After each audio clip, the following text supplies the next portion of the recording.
Welcome to LECOM Health Matters today. Our guest today is Dr. Katie Zboyovski. She is an assistant professor of pharmacy practice at LECOM. So welcome, Katie. Hi, thank you for having me. Oh, it's a pleasure to have you. Katie, I'd like to talk about two things today.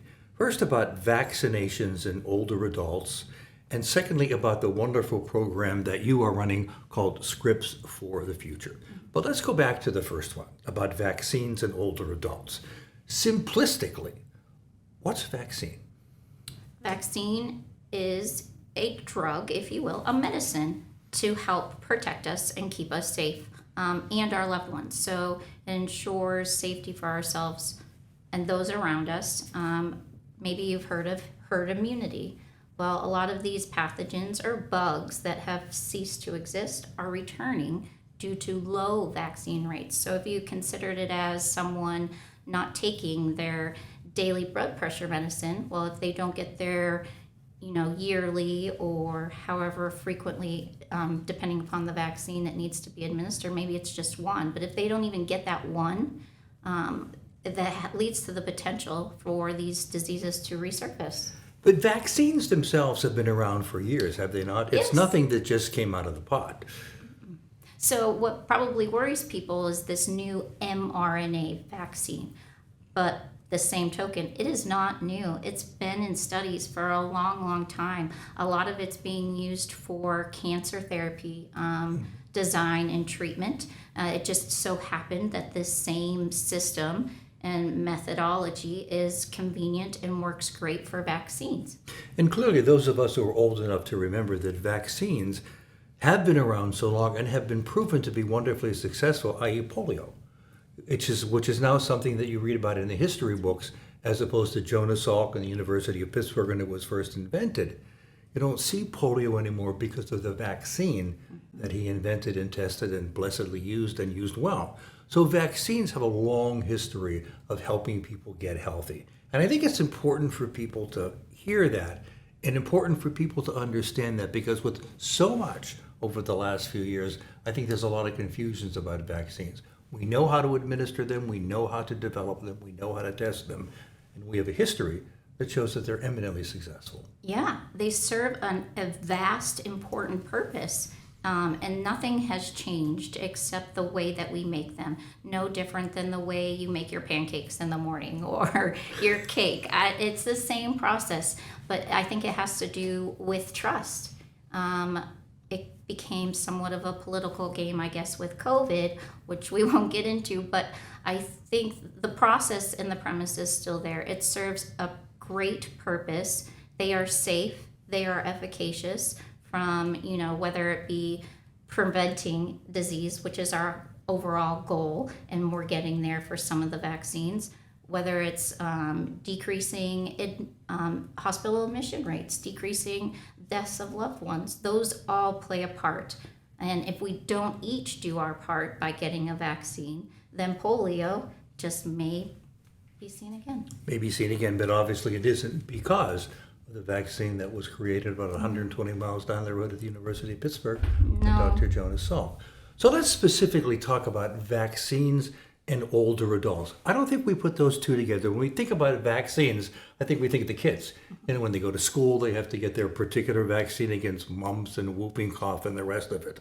But vaccines are equally important, are they not, for older adults? Actually, if not more so. So we worry about our younger population and also older adults. They're more susceptible to severe disease or complications from disease. So vaccines in those two age groups is critical. So older adults, yes, it's same as when you were a kid. You had a series of vaccines that you needed to receive in order to go to school. And the same goes once you turn a certain age. There are new vaccines that you need to think about because prevalence of contracting a said virus or whatever it may be increases. Not to be simplistic about this, but I think it's important. How does an older adult know what vaccines they should or what vaccines they shouldn't get, or where they are? Where do they begin? With their primary care doctor? Sure, or their pharmacist. Anyone that takes care of their overall health and well-being should have knowledge, especially themselves. You as a patient, we lead the team. It's all with mutual decision making, with the assistance of knowledgeable and trusted pharmacists and physicians. So knowing what you have had, reactions that you have had to not only vaccines, but your daily drugs, antibiotics, whatever it may be, is really critical too. So having a list of needs that or meds that you take on a daily basis, vaccines that you have received. And luckily, we have a great system. It's now called PEERS. It's a Pennsylvania site where it houses most of this information vaccine related. So if you are uncertain or you get a new medical provider, they are able to look up what vaccines you have received recently. Well, that's new knowledge to me. So I thought the answer would have been from my primary care physician would have a list. But if I went to my local pharmacy, they could tap into that data bank and they could say what vaccinations I've had and which ones I need. Absolutely, as long as their providers in the past have uploaded this said data to the system, it will all be there. And people, when they go into their pharmacy, should not be hesitant to ask, should they? Oh, please, no. Yeah, we're here to help you. We should be just as trusted and we're just as knowledgeable individuals and always happy to help. And they always say pharmacists are the most accessible providers. Well, you see a pharmacy almost on every other corner. So please feel free to get to know your pharmacist and their team, and we're here and happy to help. Well, that's new for pharmacy, isn't it? Or at least I should say that's evolved over the years, because I think pharmacists for so many years were those folks behind the counters that filled your 30 pills in your vial and off you went. They weren't seen as people that you could pull off to the side and consult about what does this drug do or will do to me, and what vaccinations, for example, might I need. They're there to exercise that role as well. That's exactly right. We are a team. You are the leader. Then you have your physicians and specialty physicians, and then your pharmacist is also an equally part, as well as dietitians. It takes a team to do a lot of things, and one of those is to stay healthy and well. Okay, so if I'm over 65, notice the word was if, but if I'm over 65, what do I really have to have? So if you haven't had already, shingles vaccine. So which does what? We prevents shingles, or if it doesn't prevent you from having contracting the virus because it's dormant in your body, or it will help decrease the outbreak, if you will. Severity of symptoms will be much more minimal and less of a duration if you were vaccinated. And that's a 2-shot cycle, is it not? Yes. 2-shot series, at least 3 months in between. So shingles is the first. What else should I really make sure is on my... So every year, influenza, COVID-19 vaccines probably are going to take sort of a influenza type role. Maybe that will be a yearly thing to be determined. But clearly the flu shot, the influenza shot, absolutely. Everybody over 65 has to get in line for this. Yeah, you actually get a higher dose per se as well. So that Get the ultra dose, right? Yes, it's high, high dose. High octane. It's like when you go to the car, you put high octane in your car. Exactly. Yeah. So it's the same components of your prior flu vaccine. It contains 4 strains of what we believe is going to be lurking around that season. And then the higher dose, it just protects you more as an older adult. Again, we have to be more cautious of our young ones and our older adults. So, shingles, influenza, and now the one that everybody talks about, the COVID vaccine. COVID vaccine, yeah. So there is an updated 2023-2024 vaccine available. You should all have that. And it doesn't matter what you've had before, as long as it's at least 3 months since your last vaccine, which most likely it would have been due to the timing that the updated vaccine came Are there out. different types of COVID-19 vaccines? Someone told me there's a protein-based one, or I don't know, but you do. Yes. So Novavax is approved. It wasn't approved for the updated version alongside Pfizer and Moderna, which are mRNA based, and then Novavax is a potential or an option for a lot of individuals who are hesitant to maybe use what it is often called newer base, but they all don't cause the virus. They don't cause you to get sick. You will have a reaction per se, potentially, just like anything else. Even food, vitamins, your blood pressure med, again, those can all have side effects for every different individual. Have Same you goes seen with an vaccines. increase in COVID-19 over the last few months? Actually, yes. I was just on looking at the state data today. Hospitalizations are at the peak for this January, at the highest they've been so far for this respiratory season, if you will. But cases are starting to decline as of last week, but hospitalizations and deaths are still occurring. And clearly, Katie, we did say that the vaccine does not necessarily prevent you from getting COVID, but it mitigates its effects. That's right. So a goal of all vaccines is to prevent you getting the said disease or virus, whatever it may be. But sometimes it doesn't happen that way particularly. But being vaccinated, again, allows you to withstand those potential symptoms. It decreases the extent of symptoms, decreases hospitalizations, and potential of death.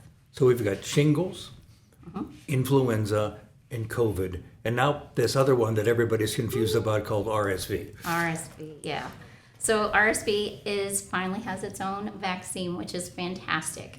Realize that the vaccine is only meant for pregnant individuals, later gestational age, and then older adults. So hopefully they can expand upon that and be able to offer it to others. But the reason why this is really important, again, what we've hit on is our populations of concern, young kids and older adults. So we'll be able to mitigate disease in that What fashion. is RSV? Respiratory Syncytial Virus. So it's another respiratory virus, if you will. Respiratory season usually happens. Think of boo the flu, we call it. You want to have your flu vaccine by Halloween. Same goes, because that's where we're getting into the nitty gritty of respiratory season, which is influenza, COVID, and RSV. RSV actually has been really high this year, comparable to last year as well. So also having hospitalizations and deaths, same as influenza. I think a lot of the talk is still focused around COVID-19, but realize these two other viruses are existing and still causing harm. And they have existed for decades, have they not? They have. Is it we've just learned of them, or we've just learned how to treat them? No, I don't think it's that we just learned of them. I think we are more prepared to test for them now. So that helps with diagnosing, a solid diagnosis thanks to point of care testing. Any other vaccines that the older person should make sure that they have? Yeah, pneumonia vaccines. So depending upon what you've had prior and at what age you've had them, along with comorbid conditions, that determines what you will need to get as an older adult. But the pneumonia one is one people should be very careful to make sure that they have. Oh, absolutely. Yeah. Yes. Again, pneumonia, a lot of these respiratory pathogens, if not taken care of, within reason, can end up resulting with more severe disease, and pneumonia may be a potential. So the big five for older adults, in a sense, would be shingles, influenza, COVID, RSV, and pneumonia. Agreed. Any other one we should really be on the alert to make sure that we have? The only one I would think of is every 10 years you should have your tetanus, Tdap, so tetanus, diphtheria, acellular pertussis. But those big five, that's what I would spend most of my time focusing on. So for our older adults, remind them when they go to their pharmacist, when they go to their primary care physician, make sure they have administered their big five. I like it. Now let's move on to something else that I know is a new program that you're in charge of up at the school, and that's Script Your Future. What is that? Script Your Future. It is not a new campaign. I will gladly say that the pharmacy students last year did excellent and won the national award, the overall campaign. This year, our focus is safety-based. So we're going to, we participated in the Martin Luther King Walk, and then following, we offered influenza vaccines and COVID vaccines to participants. Did you freeze? Oh my golly. Yes, it was frigid. It's always that way. Martin Luther King Day, it seems like it's the worst weather day of the year. But when they have the outdoor march. It's just... It is. It was super cold, but the students were troopers, didn't complain, and we realized, Martin Luther King went through so much more than a frigid temperature for 6 blocks. That's right. We didn't have the right, and it was a great opportunity to offer our services, educate about vaccines while we were there, and other opportunities for them to utilize pharmacy services. What other programs are planned under the script for future programs? We are also looking into doing a drug take-back day. We did so last year. It was very, very successful. Hoping to do so probably towards the end or mid-March. Another opportunity we're looking into and is scheduled is interacting with students this time. So focusing on hand hygiene, infection prevention type scenarios. We'll utilize glow germs. So it's an interactive educational tool along with poison prevention is coming up. So we have a pill versus candy type of game that we're allow them to play. And there's also the porcupine poison prevention cartoon. We like to utilize that. The Drop Off Your Old Drug program, which is not its correct name because you just used it. Drug Take Back Day Drug Take Back event. Is really important because I think a lot of people have a lot of stuff in their medicine chest that they haven't taken for years, and really they should dispose of for their own safety, their kids, whatever. Pets too, yeah. Or you even you have visitors. You just never know what is going on in a person's life or what they may be able to get their hands on. We worry about children. Don't think just because there's a safety cap that it's 100% safe.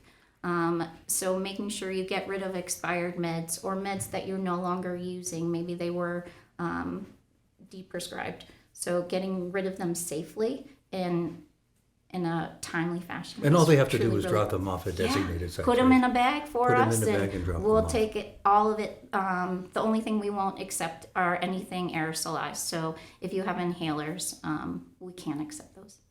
But nonetheless, the program of going through your medicine chest and seeing what is expired, what you're not taking anymore, is really something people should do. Crucial to prevent overdose, to prevent accidental death, to prevent, hospital admissions due to accessibility. Yeah, please pay attention and get rid of those medicines. Take a look out, and it's a drive-through on Peach Street is where we did it last year. Very simple, no questions asked. What do you do with the old drugs once you have them? The National Guard is fantastic. They actually pick up all of the medications within the county, take them back, and they get incinerated. So it's a good thing for people to do. It is. So there are really two things we learned this morning. That number one, seniors get the big five. And could you run through the big five with them just one more time? You got it. Influenza, COVID-19, pneumonia vaccines, RSV, and make sure you get your shingles vaccine. And then secondly, they should pay attention to our scripts for your future program, which has certain programs coming out in the next few months to help people healthily script their future. Mm-hmm. And stay safe. Yeah, lots more to be advertised and knowledgeable opportunities open to the public. Healthcare professionals, please pay attention. It's a great program, and we'd love to even collaborate. Thank you, Katie. Thank you for being with us today. Our guest today has been Katie for LECOM Health Matters. This is Monsignor Rubino. Have a good day.